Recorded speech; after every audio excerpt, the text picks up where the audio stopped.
Welcome back, everybody. Today we're talking food plots. We're going to show you how we put in our very first plot here on an old abandoned logging road that looked something like this, all overgrown, to a nice food source for deer, turkey, and other wildlife, all while spending time outdoors and with family. So sit back, relax, and follow along as we show you what we did out here. Morning, guys. Today I figured I'd take you along a little process trying to put a food plot in for deer. We are not too far from my house here, but we're in a spot where deer naturally come through, and we're looking to get them to stop a little bit. We want to give the young guys, my nephews and sons, an opportunity to see more deer and to not be so high stress situation when they're in front of them. So we got a perfect opportunity. You can see behind me we've got a little bit of sunlight poking through. Came down here last night and fell a few trees that we're going to clean up now as a step one here, but it'd be a good opportunity to kind of walk you through this. I've never done this before, but I'm going to show you what I'm doing and see how this gets to growing in the next month or so. It's August 4th now, so we have time, a little later than I would want. Here in New Hampshire, deer season starts September 15th for archery. So I'll walk you around and show you what we've got. So, like I said, we're on some logging trails, and we decided to pick this spot. It's a good, the deer use it anyways, so that's I think that's a key. The deer are here, and we just wanted to stop in a place they feel relatively safe. So I've gone back and forth about what to do with this little bit of brush that we've dropped, and I think instead of chipping it up, I was going to bring the wood chipper down and putting it back into the earth, we're going to go ahead and create like a brush pile, a little berm, something to create some more cover. But you see we've got all kinds of slash still from the last cut that we're going to need to clean up and get down to the bare soil. So that'll be some of our first steps here. But yeah, another thing to take into consideration when you're picking out the spot is a tree. Typically, especially young kids, and well, I grew up hunting from the ground, but odds go up a little bit more, especially bow hunting from a tree we found. So you don't want to pick a spot with all immature trees. You want some mature wood in there that'll hold a tree stand, and we've got an oak right back there that kind of falls a little bit away from some active trails, and it's off of what we're going to call this little food plot area. Not quite sure how big we want it to be, but it's going to be at least probably, it's going to be more of a V. It's not going to be a strip or a rectangle. We're going to leave this little island of smaller trees for cover and some shade. And yeah, it's going to go around. Probably be 100 by 30 and a V in that kind of shape. So 100 feet long by 30 feet wide, and then another one of those heading out this way. But yeah, there's the oak tree I'm thinking of putting a stand in. We have a couple other options, some with less cover than others. You can see my son climbing that hemlock there, just about to the top. But yeah, first steps is we're gonna pile this brush kind of in here. We want to break up, still undecided if we're doing a double ladder stand or what we're going to do, but just to break up the silhouette. And this is kind of one of those active trails you can see, but there's a few running through here. So yeah, do a little time lapse of us cleaning up this brush now.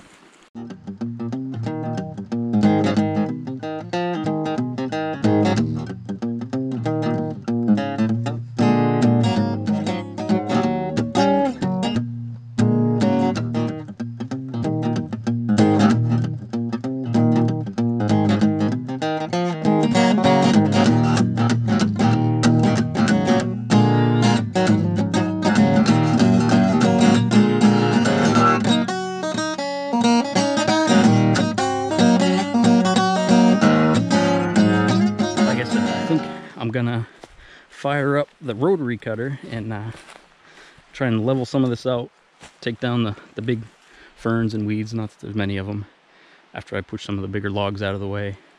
And I think that'll get us a better starting point. See, that brush pile didn't end up being much at all. We put some heavier stuff on top, and glad I didn't waste time bringing the chipper because there's a lot of wet stuff. I figured I'd show you the tractor. I know people like seeing that kind of stuff. It's Kubota L2501. Still pretty new to me. It's only got 90 or so hours now. But I brought down some rakes and some weed killer. And the chainsaw you probably saw. We got the Husky 545 and the saw haul. And yeah, this is the Land Pride RCR 1860. I think it's rated for 1-inch brush, but maybe 2. I don't know. I try not to go over anything much more than 1 inch. So yeah, oh, and that's how I carry the weed whacker up there. May not end up needing that.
Alrighty, so this looks a lot better than it did a couple hours ago, that's for sure. Just spent the last 35-ish minutes with the hand rakes, kind of pulling a lot of material off of here without doing too much damage to the soil. Relatively flat. I don't think I'm going to try and grade it this year. Yeah, the next steps involve, I think I'm just going to put down some lime first, and then I'll hit it with the weed killer, and then come back in a few days with some fertilizer and seed. So we'll see how that goes. All right, folks, slight change of plans. I sat down to have a drink and did some reading on the internet, and I realized lime's probably not going to have a whole lot of benefit unless I did it months beforehand. So we'll see what happens with this food plot, but we're going to go right to this weed and grass killer I picked up from the Home Depot. This is one of the cheaper ones they had. It's only $14 or something like that, but it should work fast, and it says we can plant within a few days. So I'm gonna go put this on some of the greenery that's left over and come back in a few days. All right, so it's been a few days now, and pardon my appearance, it is hot. It's about 88 degrees and very humid. And I just spent the last half hour or so re-raking this. I think generally the weed killer worked all right. It killed some weeds. You see in some spots it did better than others, but things have died and I've raked them out, and it's as good as it's gonna get. So that particular weed killer says we can plant the next day, and like I said, it's been a few days, so we're in good shape.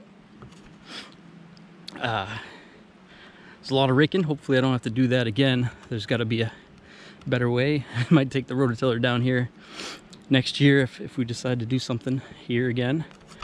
But yeah, it's ready for fertilizer, lime, and some seed.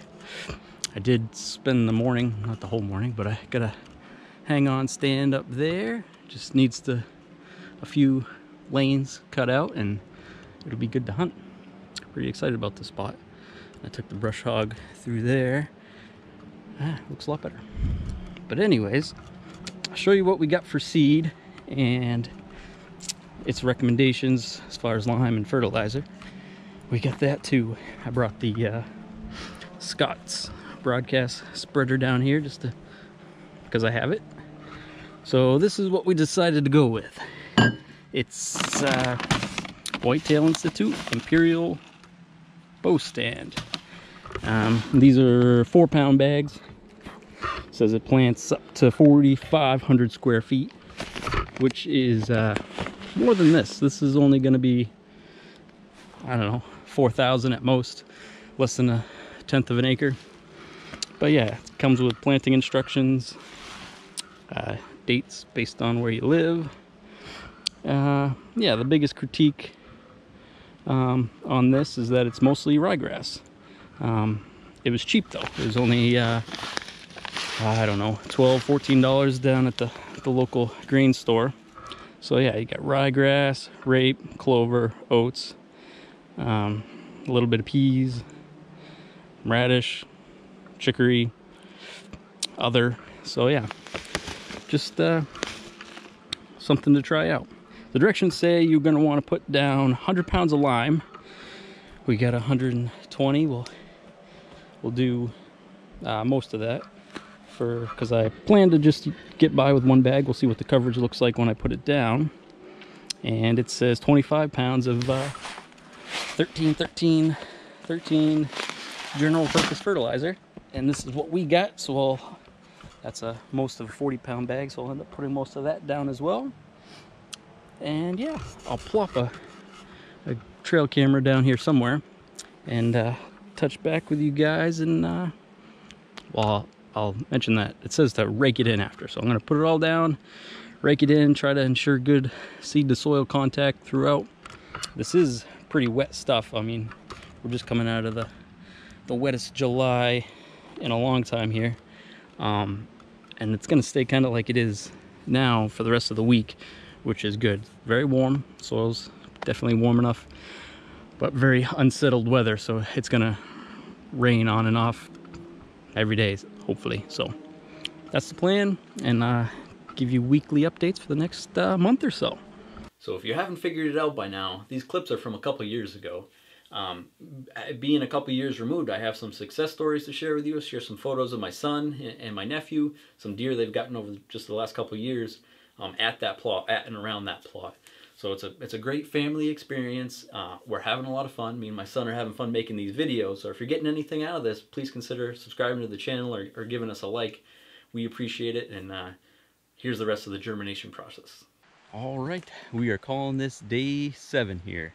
It's Sunday morning, and I planted this, it would be last Saturday night. So this is the 7th full day, and we have some growth. Get some stuff already 3-4 inches tall. This came down the logging road here, and there's about 25 turkeys in here. So, and there's tracks through there. Imagine that'll count for some of the bare spots we get. But yeah, stuff is growing.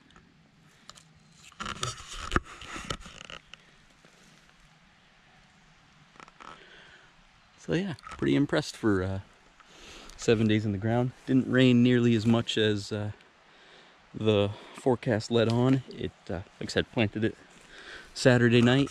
It rained heavy that following Sunday, the next day. And the only other rain we had was just recently Thursday night. Rained heavy again. But it stays pretty damp down here, and you can see that there's a little hole that stays wet. So yeah, probably won't get too much sustained growth in there. Okay, down here on day 14, we're calling it. It's raining right now. We're at the front end of this tropical storm Henri, but yeah, it's sticking it up. See, I didn't kill off the weeds nearly as much as I should have. They're coming back, some grasses and stuff. But we also have some deer food coming in. Taller stuff, some ferns that I had hoped wouldn't come back in, but they're back in. And yeah, stuff's still, I don't know, 4 to 5 inches tall. But yeah, it's thickening up. And the idea would be that when everything else dies here in a couple months, This is still a lush green wonderland. So check back in next week.